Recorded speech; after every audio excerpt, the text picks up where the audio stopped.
और प्रचार करता है, और हमारे भोले भाले जनता जाकर के वहां शिरकत हो जाते हैं। यहाँ पर हमारे ब्रह्मा मित्र सक्सेना साहब भी आए हुए हैं। मैं ये जो धर्म धमा मित्र का जो इनका नाम था पहले भोला जी, लगा कि भोलवा शंकरा के नाम हमारे मैया बापा रख दे लगे, तो काहे में एक हटा दे, तो बंधुओं हटा करके धम्म मित्र सक्सेना नाम दिया है। इसलिए मैं भी इनका स्वागत करता हूँ जो इन्होंने नाम बदल करके आपका सक्सेना नाम रखा। ये तमाम लोग यहाँ पर आए हैं। यहाँ पर बिरजू मास्टर साहब भी हैं, और ये धीरे धीरे मानववादी विचारधारा महापुरुषों की धोतियां पूजने लगे हैं। तो मैं भी इनका बड़ा स्वागत के दृष्टिकोण से देखता हूँ। इसलिए तमाम लोग जो यहाँ पर हैं बंधुओं, जिनका शहादत दिवस में सर शिरकत लिए हो, वो शहादत दिवस से कोई नागमणि के लिए शहादत नहीं दिया था, 90% जनता के लिए दिया था बंधुओं, जनता के लिए दिया था। बहुत लोग शिकायत करता है कि बेटबे न चले फिर तो हम का है दरबार चलेगा। तो नागमणि का 90% का है कि 90% यहाँ का कोई यही भैया जवान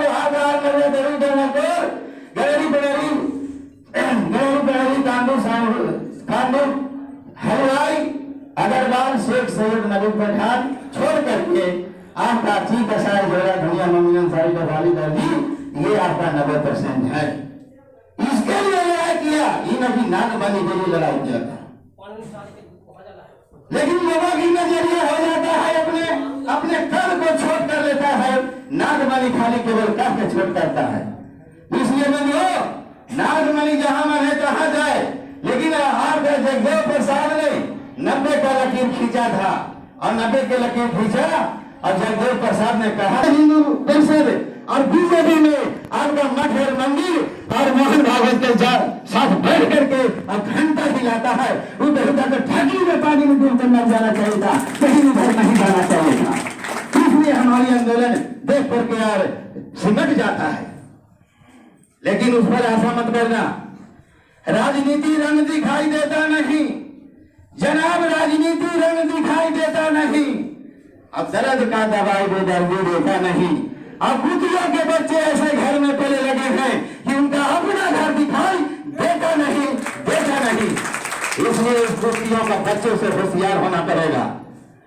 कुतियों के बच्चे से होशियार हो जाओ, तब तुम्हारा 90% में जिस प्रकार से ये जो महापुरुषों का विचारों का जो कर्म चल रहा है, इसी ढंग के चलना चाहिए। तभी आप लोग का गोद में पलने वाला बच्चा जो है उसका जैसे कि काया करवट हो सकता है, लेकिन ऐसे नहीं हो सकता है। इसलिए मैं कहूंगा कि जो यहाँ माताएं बहनें बैठी हुई हैं, अब अपने नन्हे मुन्ने गोद में जो बच्चा के लेकर के आए हैं, और ये जो महापुरुषों की संस्कार आपको बच्चे में देख रहे हैं, तो यही आपका यहीं से बदलना शुरू हो रहा है। अब घर में रख दोगे 4 हाथ की मूर्ति, 5 हाथ की मूर्ति, अगर तो महिला के 10 हाथ की मूर्ति है, तो क्या तुम्हारा आंदोलन आगे बढ़ेगा कि समाप्त हो जाएगा? इसलिए अगर तुम मूर्ति लगाना चाहते हो तो तुम्हारा पुरखन का यहाँ पर तस्वीर लगा हुआ है, इसको टांग दो और 4 हाथ का मूर्ति उतार के गरारा पर फेंक कर दो, तब जाकर के तुम्हारा कल्याण हो सकता है। यही आंदोलन है। आज हमारे मुखिया जी हो या अरविंदर दास जी हो, जो डिजाइन विषय किया है बहुत बढ़िया किया है। जब बाबा साहब अम्बेडकर ने जब भारत के संविधान दे रहे थे, उस वक्त के बाद सुनो, जब बाबा साहब भारत के संविधान दे रहे थे और लग रहा था कि भिखारी नहीं लेने वाला था, तो अंधा भिखारी हाथ ऐसे फैलाता है, जब भीख देते तो कैसे भिखारी फैलाता है? नीचे रहता है। अम्बेडकर साहब संविधान लेके गए, अलग ऑल इंडिया का भिखारी नेशनल जवाहरलाल नेहरू ले रहा था, ऐसे शर्म चोटा के नहीं आता।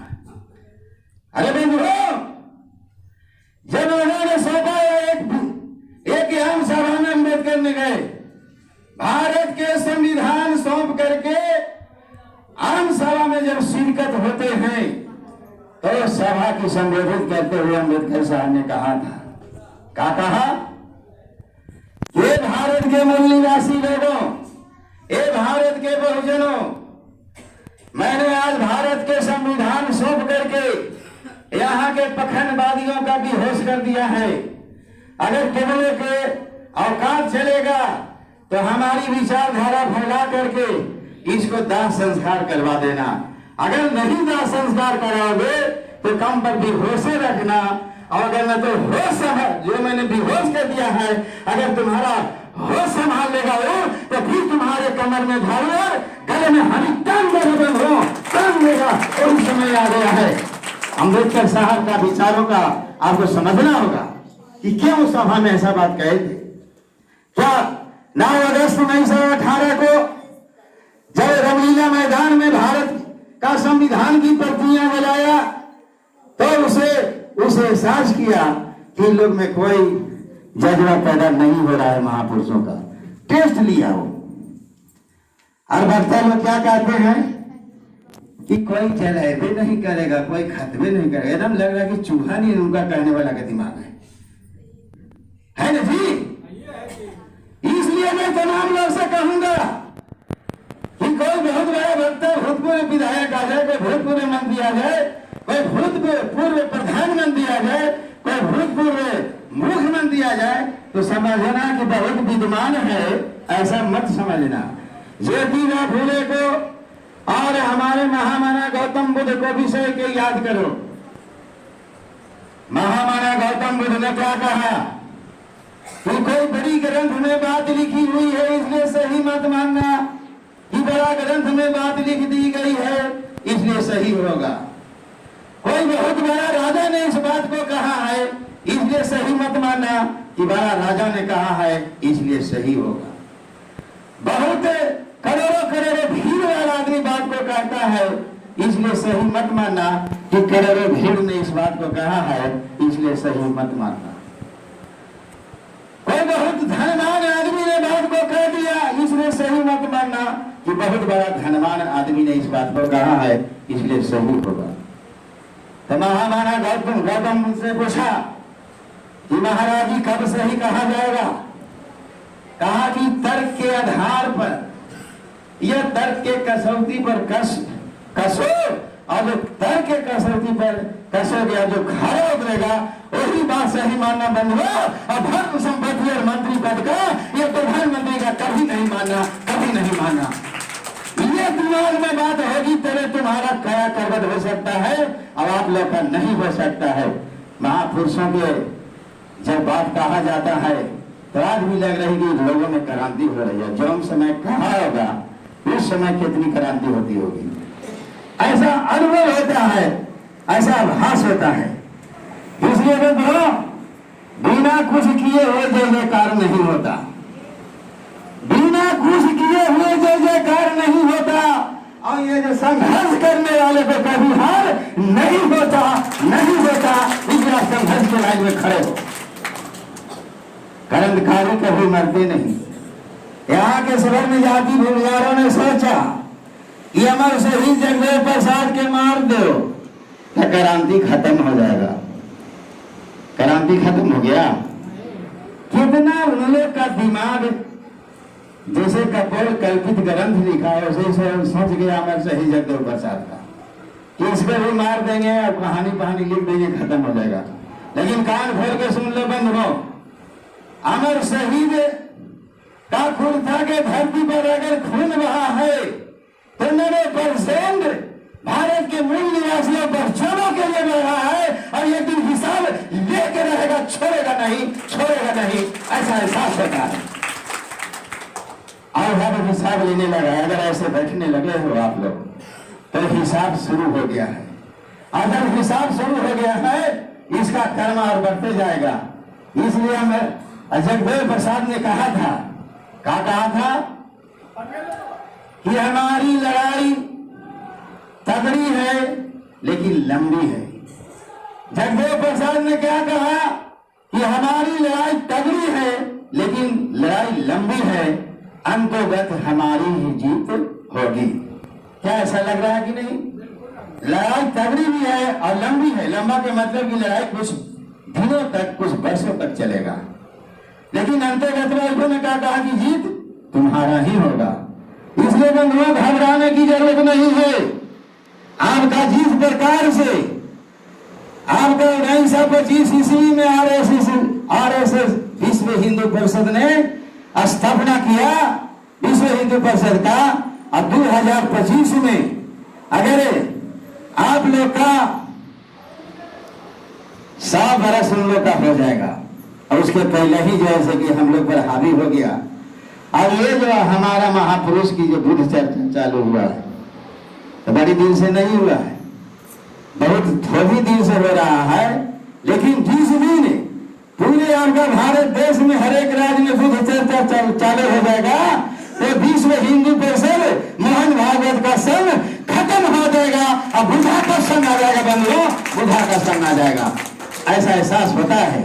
इसलिए तमाम लोगों से मैं कहूंगा कि आप लोग कहीं भी बुद्ध चर्चा हो तो उसमें जाने का सब काम छोड़ के और जाने का प्रयास करना। इसलिए कि हमारे अमर शहीद जगदेव प्रसाद जी ने कहा था, क्या कहा था?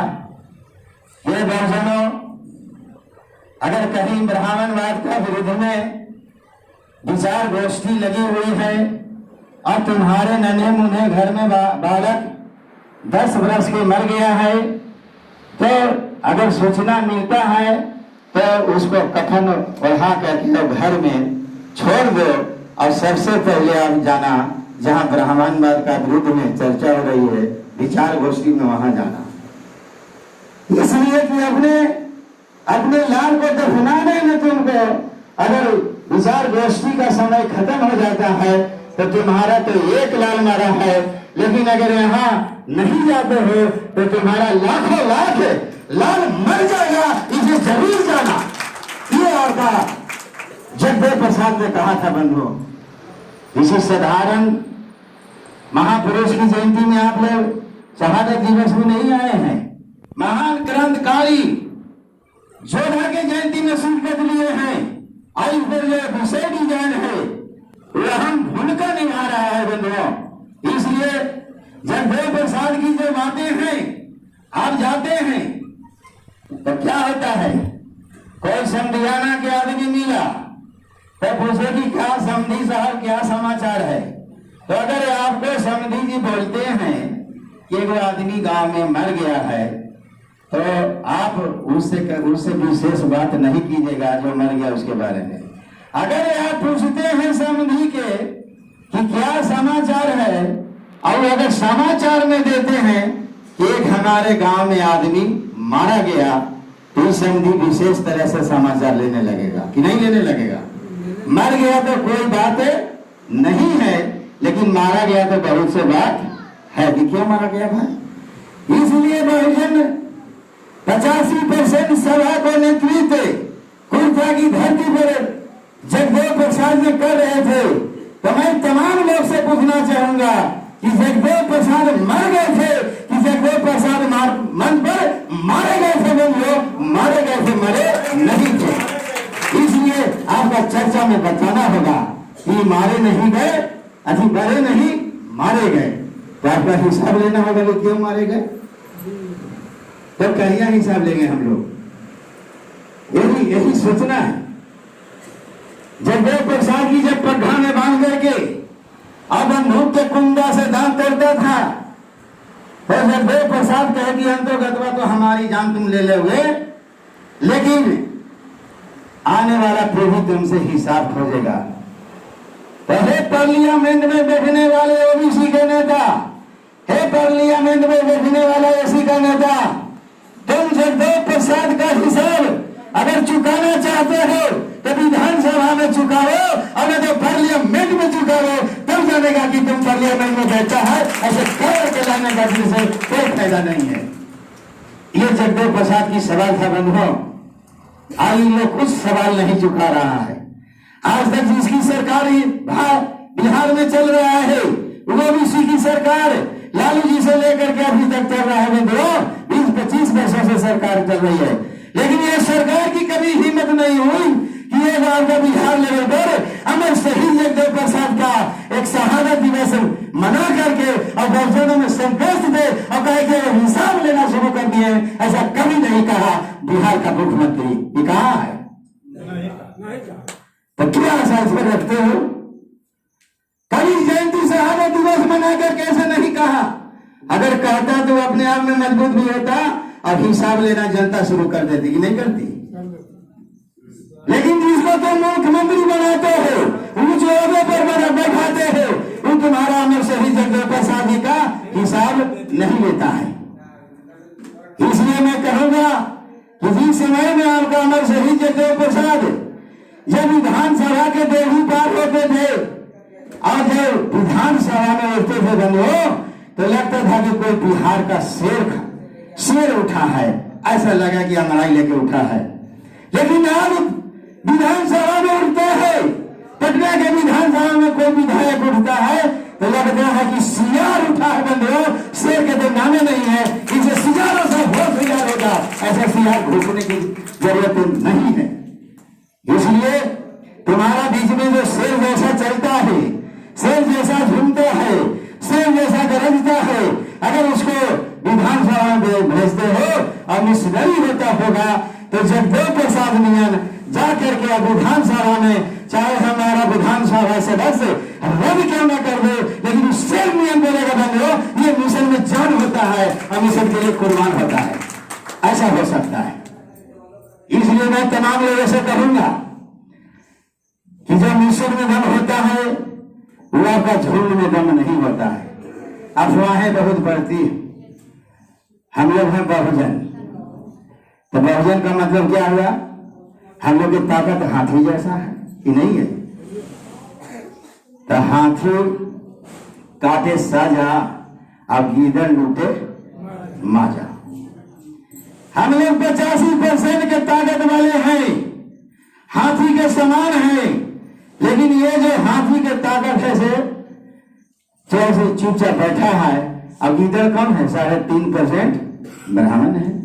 तो माजा वो लूट रहा है कि माजा हम लोग लूट रहे हैं? तो कहीं आप लोग लूटिएगा, ऐसे ही रहेगा। अरे एक बार सोच करके जितने लोग यहाँ शिरकत लिए हैं और महापुरुषों के अनुयायी यहाँ पर उपस्थित हैं, सभी लोग को मैं कहूंगा कि आपका अगर समय मिलता है तो बुद्ध ने क्या कहा था कि जन्म के साथ मृत्यु का सिग्नेचर हो जाता है। तो जब ये जानिए रहे कि जन्म के साथ मृत्यु का सिग्नेचर होले है, तो इतना का जरूरत है टैक्स लगा लो, जरा समाज में धन लगा लो। अम्बेडकर साहब ने भी कहा था कि मैं इसलिए ओबीसी एससी का आरक्षण देता हूँ कि 10% अपने कमाई का जिस दिन समाज में लगा दोगे तो तुम्हारा समाज में 4वीं आ जाएगा बंधुओं, 4वीं आ जाएगा, ऐसा बाबा साहब ने कहा था। लेकिन जब आरक्षण के आधार पर नौकरी लेता है और बाल बच्चा लेके सिमट के जा करके डेरा ले लेता है, रहता है, लगता है कि बाबा साहब का उसमें कर्मा कुछ नहीं है, ऐसा लगता है बंधुओं। तो अगर कार्यों के लिस्ट में नाम जुड़ाओगे तो लाखों लाख चल जाएगा, और लीडर के लिस्ट में अगर नाम जुड़ाओगे एकाध कहीं ललन पास मांगे निकलेगा ना तो नहीं निकलेगा। क्या ऐसा है कि नहीं? इसलिए तमाम लोग से मैं कहूंगा कि आपको जो यहाँ सभा चल रही है और इस ढंग की सभा कराने की चेष्टा भी झाटन करके ही करो। वैसे हमारी सभा आपका बिहार शरीफ में चल रही थी, और बिहार शरीफ में आपका जो सभा चल रही थी इसी ढंग का सभा हो रही थी हॉल में। तो बंधुओं, चारों ओर सभा चलना शुरू हो गया है। ये नहीं समझिएगा कि हम लोग ही चलाते हैं, बहुत छोटा पड़ रहे हैं। और हर एक भैया जहां जागृति हो गया है, ये मुरारी मुखिया नियम सगरों पैदा हो रहा है करो, और जब सगरों पूरे ऑल इंडिया में पैदा हो जाएगा तो बहुजनों का कर्मा कोई रोक नहीं सकता है। और पूछ लगा करके जैसे यहाँ से घूमता भागता है, वैसे 3.5% वाला आदमी सोचने के लिए मजबूर हो जाएगा। क्या है, रोटी दे दो तो दूध हिलाता है। ये आपका कहा कि कोरोना में 5 किलो अनाज देंगे, कितना दिन के लिए? तो 1 महीना के लिए। उनमें डीलर क्या करता है कि 1 किलो काट के और 4 किलो देता है, 4 किलो नहीं देता है जी। अब बताओ कि ये वो कुत्ता पोसते हो आप लोग, अब कुत्ता जब उसमें आप पोसते हैं तो सवेरे 1 रोटी देते हैं और 1 रोटी शाम को देते हैं, तब 30 दूनी कितना होगा? 60 रोटी हो गया। तो 4 किलो में 60 रोटी बनता है। तो हम लोग के आदमी समझ के दे रहा है कि कुत्ता समझ के? तो हम लोग कब तक तुम हिलाते रहोगे?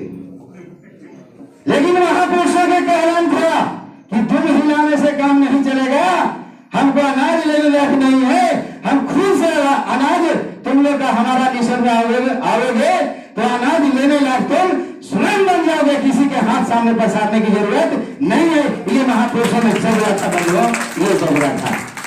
आइए मिशन में ऐसा जज्बा होता है महापुरुषों का। लेकिन उनमें कभी नहीं सोचेगा कि अनाज और कमल ठंडा में लेने लायक बना के रखें, ऐसा उन लोग सोचता है। स्वयं को कमल खरीदने लायक नहीं बनाएगा, आपका स्वयं को अनाज लेने लायक नहीं बनाएगा। इसलिए तमाम लोग उन लोग से होशियार हो जाना पड़ेगा। इसलिए तमाम लोग से मैं कहूंगा कि अगर आप लोग का बहुत धर्म पर आस्था है तो बताइए कि आदमी धर्म बनाया कि धर्म ने आदमी को बनाया? तो आप लोग क्या पूछिए कहिएगा? आदमी ने धर्म को बनाया। उसी प्रकार से अंडा में से मुर्गी निकली कि मुर्गी में से अंडा निकला, तो आप लोग क्या कहिएगा? मुर्गी में से। अब बताइए कि प्रक्रिया बाहर चलते रहेगा कि नहीं? कहेगा पहले कि मुर्गी होगा तब तो अंडा निकला, तो कहिएगा कि अंडा में से मुर्गी निकला, तो मुर्गी रहेगा तब ना अंडा देगा जी। ये बात है कि नहीं अनमोल? तो बास में फंस जाइएगा कि निकल जाइएगा? फंस जाएगा आदमी। तो ऐसा विषय आ गया है भाई कि मुर्गी में से अंडा निकला है, तो अंडा जब अंडा मुर्गी में से निकला तो पहले मुर्गी होगा तब तो अंडा निकला, तो पहले अंडा होगा तब तो मुर्गी निकला। ऐसे ही चलते रहेगा कि मुर्गी निकला कि अंडा निकला, मुर्गी निकला कि अंडा निकला। इसी को समझना है।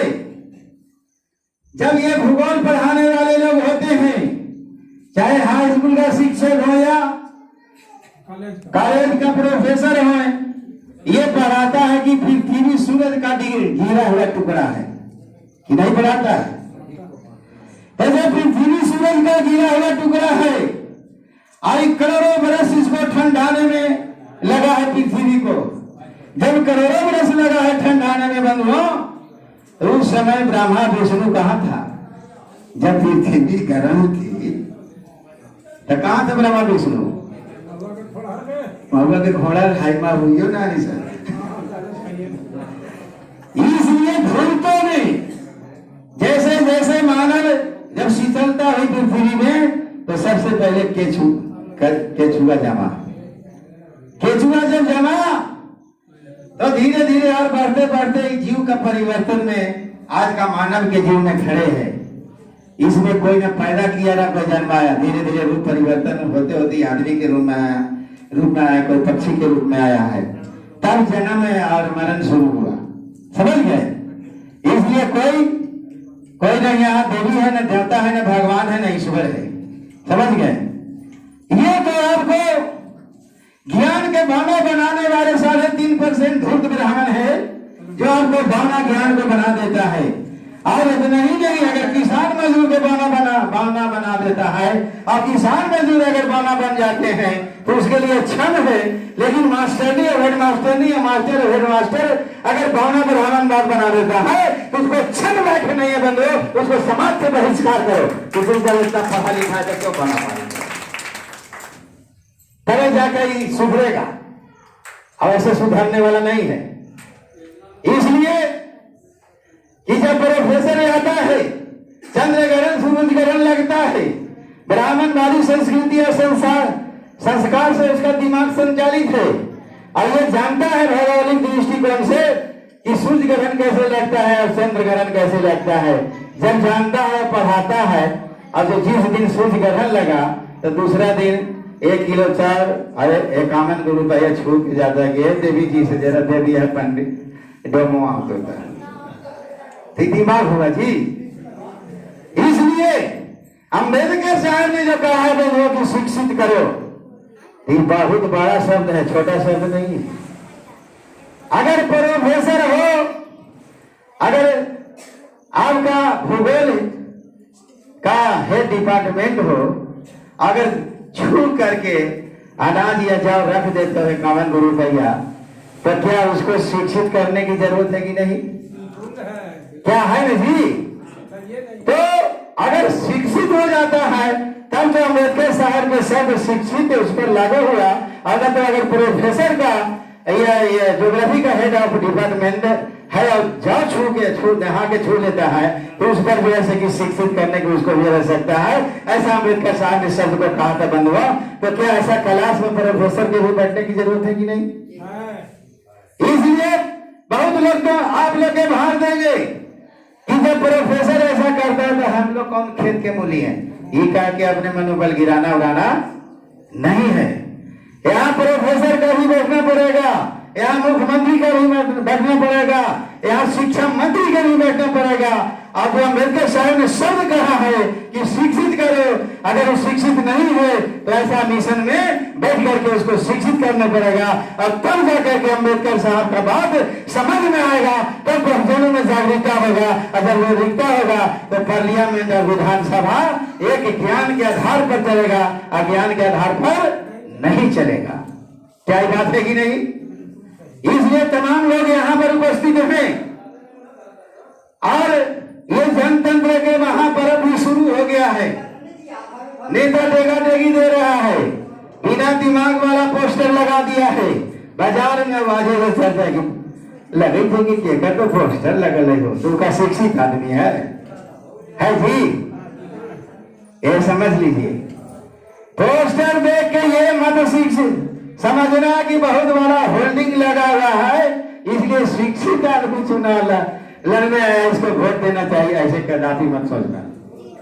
अगर तुम्हारा मिशन के वफादार है, मिशन में आता है, मिशन में बैठता है, अम्बेडकर साहब की संघ से अगर शिक्षित हुआ है तो उसको वोट देकर के पार्लियामेंट में भेजने का काम करना।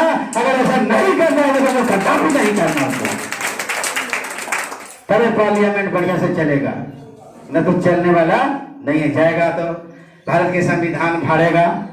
अगर ओबीसी का भी है, अगर शिक्षित नहीं है तो बैठ करके संविधान फाड़ेगा। तो आज विदेशी ताली बजाते हो, पीछे से ताली बजाते रहेगा, यही ना करेगा। आज हमारा ओबीसी का प्रधानमंत्री है तो ताली बजाने का काम करता है कि नहीं? आज एसी का राष्ट्रपति है, क्या आरक्षण जब समाप्त करना या प्रमोशन है तो क्या सिग्नेचर करता है कि नहीं? तो ऐसा बेशिक्षित आदमी के हम लोग बना दिया है प्रधानमंत्री और राष्ट्रपति देने के तो प्रोफेसर मान के छोड़ो। इसलिए तमाम लोग का कह देना चाहता हूं कि ये फूल के तुलना मत हो जाना कि ओबीसी का प्रधानमंत्री है और एसी का राष्ट्रपति है, ऐसा कभी ना बनो। उन लोग जिस प्रकार से एक सुगा का पिंजरा गुलाम हो जाता है और सुगा पोसने जब गुलाम हो जाता है तो उसके रोटी का लाचारी हो जाता है, और जब रोटी का लाचारी हो जाता है तो जौन मालिक बात सिखाता है बंद पिंजरे में सुबह का कि बोल सीताराम का, तो सुबह सीताराम न कहे जी। तो इन लोग सीताराम कहे वाला सुबह है कि 85% बहुजन कहे वाला सुबह है। इन लोग सीताराम कहे वाला सुबह है, चाहे देश का प्रधानमंत्री हो या राष्ट्रपति हो, इसे ज्यादा नॉलेज नहीं होगा बंधुओं। तीन लोग से सीताराम कहेगा, हम लोग बैठ के चुपचाप सीताराम है भगवान कहते रह जाएंगे। इसलिए तमाम लोग से मैं कहूंगा कि यहाँ पर समय भी हो गया है, हमें मुख्य वक्ता में बुलाया गया था और दूर दूर से आए हैं, कुछ लोग पूर्णिमा से आए हैं, कोई नगवागढ़ पंचायत से आए हैं,